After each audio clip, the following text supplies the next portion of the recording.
ओम शांति। आज की मुरली की तारीख है 20 अक्टूबर 75।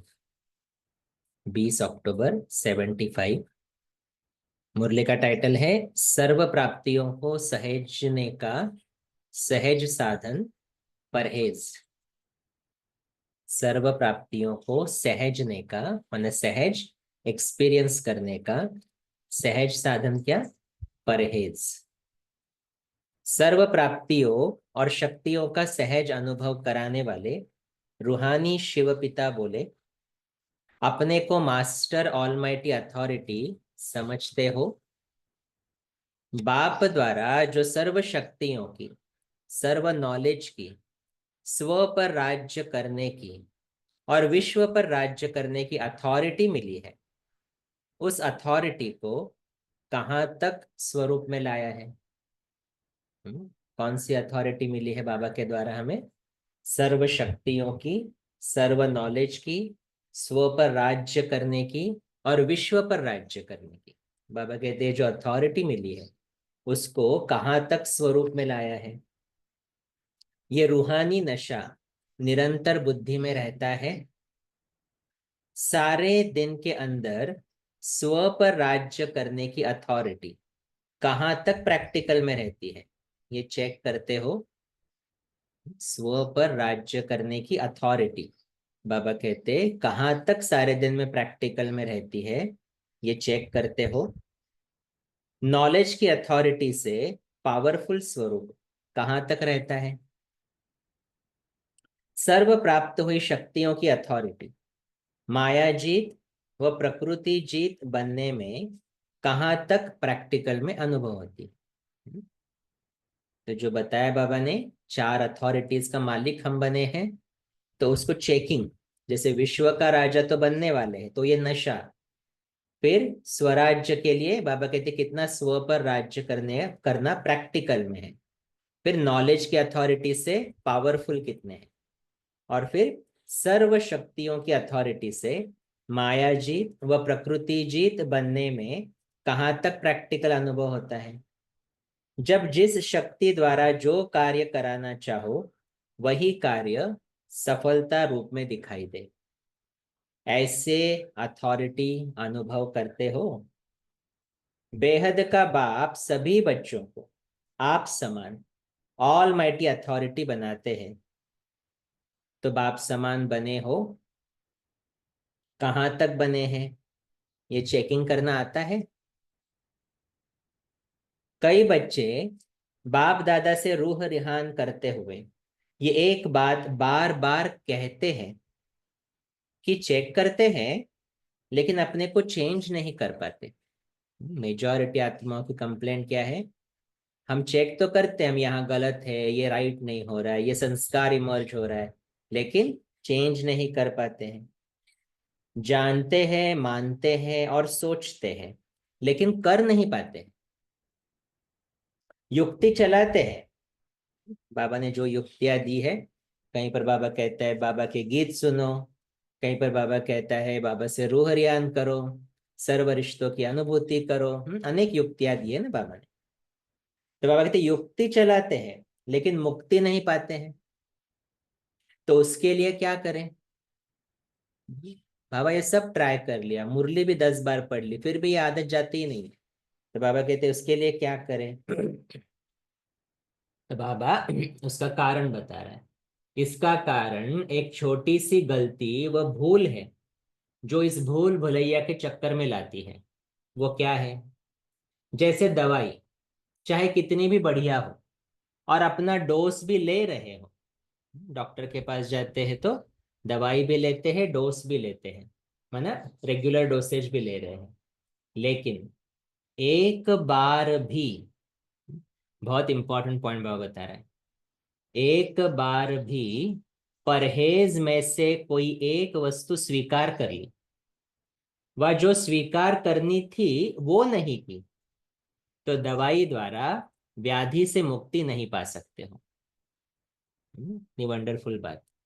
जैसे किसी ने बोला है दही नहीं खाना है, लेकिन आदत इतनी पड़ी है कि थोड़ा सा तो चख ले, तो बाबा कहते हैं फिर जो दवाई असर करना चाहती थी वो इतनी नहीं करेगी, फिर मुक्ति नहीं पाएंगे।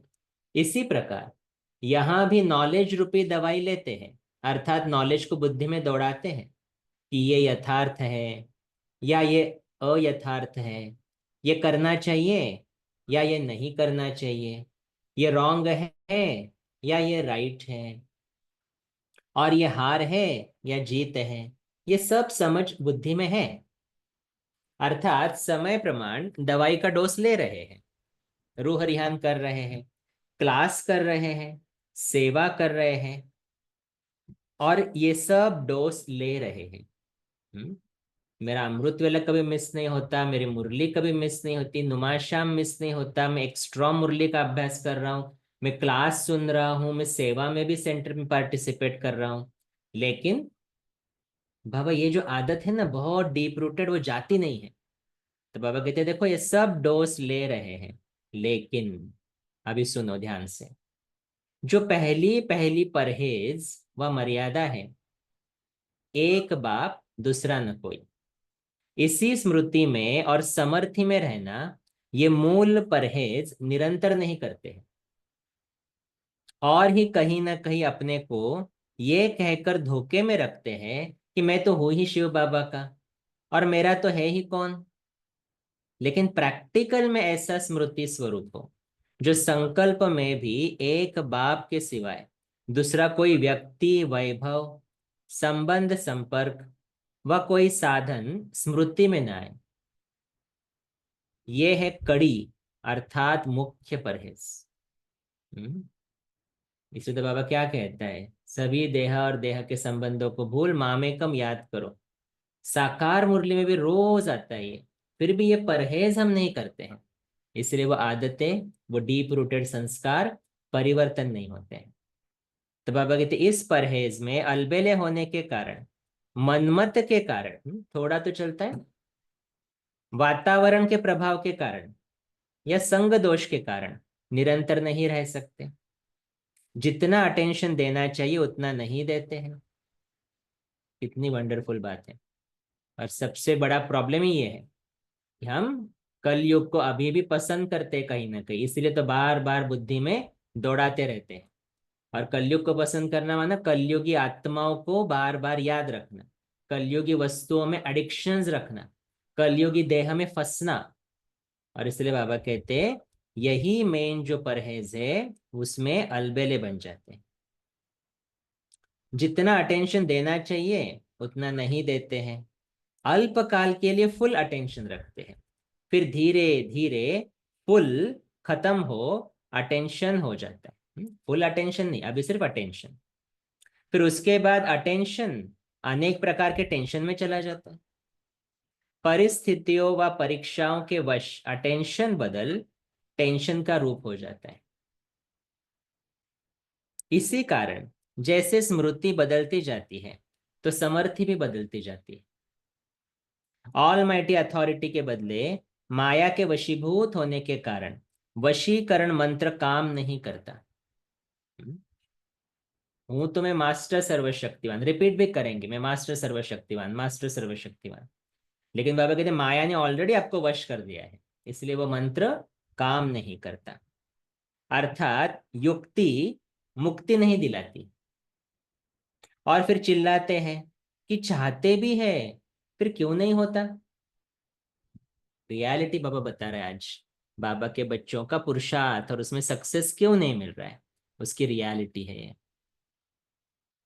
तो मूल परहेज चाहिए, इस एक बात पर निरंतर अटेंशन रखो। कौन सी बोलिए मूल बात? संकल्प में भी एक बाप के सिवाय कोई व्यक्ति, वैभव, संबंध, संपर्क, साधन स्मृति में ना आए। ये प्रैक्टिस, ये है पहली परहेज। अभी दूसरी परहेज, बाप ने तो अधिकार दिया है अपने आप का मालिक बनने का व रचयितापन का। मैं आत्मा कौन हूं? रचयिता हूं। लेकिन अब इस परहेज को कैसे ब्रेक करते हैं? लेकिन रचयिता बनने के बजाय स्वयं को रचना अर्थात देह समझ लेते हैं। जब रचयितापन भूलते हो तब माया अर्थात देह अभिमान तुम रचयिता के ऊपर रचयिता बनती है। हम्म? मैं अपने संकल्प क्रिएट नहीं कर सकता, फिर माया मेरे संकल्प क्रिएट करती है, अर्थात अपना अधिकार रखती है। अब रचयिता पर कोई अधिकार नहीं रख सकता, विश्व के मालिक के ऊपर कोई मालिक नहीं बन सकता। तो माया के आगे रचना बन जाते हो और अधीन बन जाते हो। जैसे मैं रचयिता हूं तो मैं अपनी खुशी खुद रच सकता हूं, मैं अपनी शांति खुद रच सकता हूं। लेकिन ये विस्मृति होने के कारण, अपने को रचना समझने के कारण, क्या समझते हैं, दूसरा कोई खुशी देगा, दूसरा मुझे शांति देगा, और फिर माया के वश। तो माया के आगे रचना बन जाते और अधीन बन जाते हो। तो इस मालिकपन की व अधिकारीपन की स्मृति स्वरूप रहने की परहेज निरंतर नहीं करते हो। दूसरी परहेज कौन सी, मैं कौन, मैं मालिक, रचयिता, अधिकारी आत्मा हूं। तीसरी परहेज, बाप द्वारा सबके ट्रस्टी बने हो, इस तन के भी ट्रस्टी हो, मन अर्थात संकल्प के भी ट्रस्टी, लौकिक व अलौकिक जो प्रवृत्ति मिली है उसमें भी ट्रस्टी हो। लेकिन होता क्या है, ट्रस्टी के बजाय गृहस्थी बन जाते हो। गृहस्थी की दुर्दशा का मॉडल आप बनाते हो। गृहस्थी की, क्या वो शब्द यूज कर रहे हैं बाबा, दुर्दशा का मॉडल आप बनाते हो। कौन सा मॉडल बनाते हो, जो सभी तरफ से खींचा रहता है, और दूसरा गृहस्थी को गधे के रूप में दिखाया। हम्म, सारा परिवार, सारा जो है ना घर बार, वो मेरा, ऐसा कहना गृहस्थी बन गए। और गृहस्थी माना सभी तरफ से खींचे हुए। आज बच्चे को खुश करो, आज बॉस को खुश करो, आज पति को खुश करो, आज सासू को खुश करो, और उसमें मेरी खुशी गायब, खींचा हुआ गधा। तो बाबा कहते हैं अनेक प्रकार के बोझ दिखाए गए हैं, ऐसा मॉडल बनाते हो ना। तो जब गृहस्थी बन जाते हो तो मेरेपन के अनेक प्रकार के बोझ हो जाते हैं। और सबसे रॉयल रूप का बोझ है, सभी सुनो ध्यान से। सभी इसको ध्यान से सुनना है, कौन सा बोझ है। सबसे रॉयल रूप का बोझ है कि वो मेरी जिम्मेवारी है, इसको तो निभाना ही पड़ेगा। अरे बच्चे को तो सुबह सुबह मुझे ही डब्बा खिलाना पड़ेगा ना। बच्चा कितना है, 40 साल का, फिर भी मुझे ही करना पड़ता है ना उसके लिए सब कुछ। तो ये कहना माना उसमें अटकना, या फिर यहाँ जाना, मतलब जहां पर परहेज है, बाहर का हमें भोजन नहीं स्वीकार करता, अरे नहीं खाएंगे तो ये तो अभी जिम्मेवारी निभानी पड़ेगी ना, लोग क्या कहेंगे। तो बाबा कहते ये रॉयल रूप का बोझ। तो बाबा कहते वो मेरी जिम्मेवारी है, इसको तो निभाना ही पड़ेगा। और कोई गृहस्थी तो अपने कर्मेंद्रियों के वश हो, अनेक रस में समय गवाने के गृहस्थी तो बहुत है। आज कनरस वश समय गवाया, कल जीभ रस वश समय गवाया। फालतू बातें सुनते हुए समय गवाया, या फिर जीभ के रस मना खाते पीते, फालतू चीजें खाना, जो हमें परहेज है। ऐसे गृहस्थी में फंसने के कारण ट्रस्टीपन भूल जाते हो। तो ये तन भी मेरा नहीं, तन का भी ट्रस्टी हूं। तो ट्रस्टी मालिक के बिगर किसी भी वस्तु को अपने प्रति यूज नहीं कर सकते हैं। तो कर्म इंद्रियों के रस में मस्त हो जाना, उसको भी गृहस्थी कहेंगे, न कि ट्रस्टी। रिलेटिव्स का फोन आया, अभी घंटों बात कर रहे हैं उसके साथ। हम्म, क्यों, बात तो करनी पड़ती है ना, अरे रिलेटिव्स है ना। बाबा ने थोड़े ना बोला सबको छोड़ दो, नहीं, बाबा ने डेफिनेटली नहीं बोला, लेकिन बाबा ने ये भी नहीं कहा 1 घंटा बात करो, जितना जरूरी है बोलो, उसके बाद ओम शांति। तो बाबा कहते लेकिन गॉसिप चल रहा है ना, तो कंद्रस इतना वंडरफुल है। तो बाबा कहते इसको भी कहेंगे गृहस्थी, न कि ट्रस्टी। क्योंकि श्रेष्ठ ते श्रेष्ठ मालिक जिसके आप ट्रस्टी हो, उनकी श्रीमत एक के रस में सदा एक रस स्थिति में रहने की है। इन कर्मेंद्रियों द्वारा एक का ही रस लेना है, तो फिर अनेक कर्म इंद्रियों द्वारा भिन्न भिन्न रस क्यों लेते हो। तो लौकिक वह अलौकिक प्रवृत्ति में गृहस्थी बन जाते हो। इसको अंडरलाइन करना कि बहुत आत्माएं लौकिक को छोड़ देती है, लेकिन कहाँ गृहस्थी बनती है? अलौकिक प्रवृत्ति में। माना बाबा के बच्चों के साथ अभी अटैचमेंट, ये आती है क्लास में तो अच्छा लगता है, इनसे बात करते, इनसे ज्ञान सुनते तो अच्छा लगता है। हाँ, फिर ये तो मेरी सखी है, फिर उनके साथ घूमना, शॉपिंग के लिए जाना, तो अलौकिक को क्या कर दिया? लौकिक। तो बाबा कहते फिर इसमें भी गृहस्थी बन जाते हो।